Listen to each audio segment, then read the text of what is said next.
Kay Ate Marley, maraming salamat.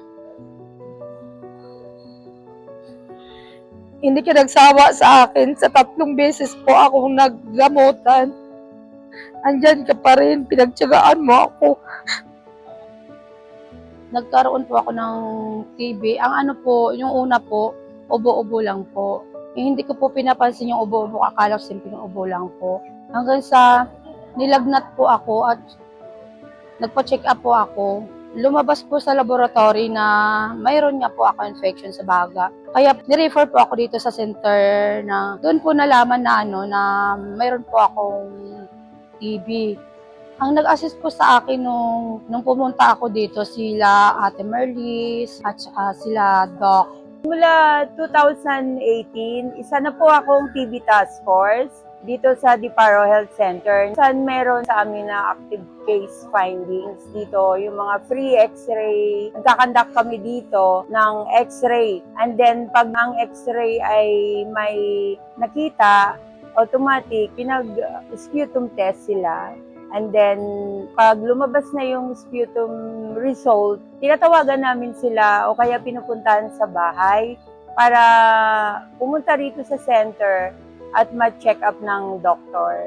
And then, kung kailangan nilang uminom ng 6 months na gamutan, yun po, doon pumapasok na yung TB dots. Minsan na ko rin, nakakaramdam din ako ng yung nakakasawa na, yung lagi na lang sa haba ng gamutan ko kasi, parang nakakasawa na rin. Pero ginusto ko rin naman talaga na gumaling. Gusto ko talagang gumaling kasi mas masarap yung wala kang nararamdaman sa katawan mo. Magagawa mo kung ano yung gusto mo. Hanggat maaari, kinakausap ko talaga yun. Tapusin mo na lang, konti na lang. Hindi nyo naman binibili yung gamot. Pupunta lang kayo dito. Sabihin nyo lang din sa akin kung hindi kayo makapunta, ihahatid ko na rin lang. Same time, protection din yun sa kasama nila sa loob ng bahay na pamilya nila na mahawaan.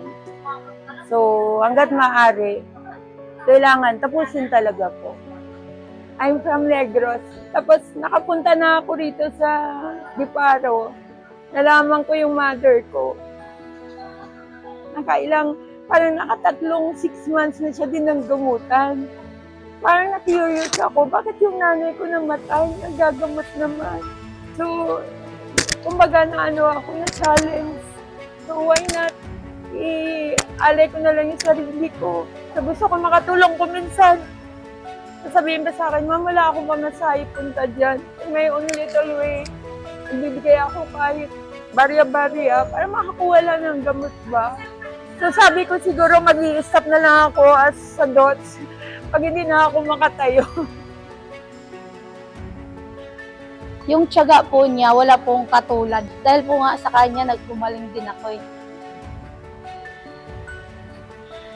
Hindi ka nagsawa sa akin. Sa 3 beses po akong naggamutan. Andyan ka pa rin, pinagtiyagaan mo ako.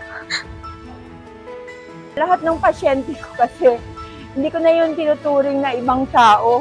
O kagaya ni Jessica, kaya siya sa akin na talagang hindi ko siya pinabayaan. Talagang message ako, Jess, yung gamot mo. Huwag po kayo mahihiya dahil hindi naman nakakahiya na magkasakit tayong ganyan dahil nagagamot naman yan sa loob lang ng 6 na buwan. So, libre naman po ang gamot. Meron tayo sa health center. Lumapit lang po dito sa health center, magpa-check up.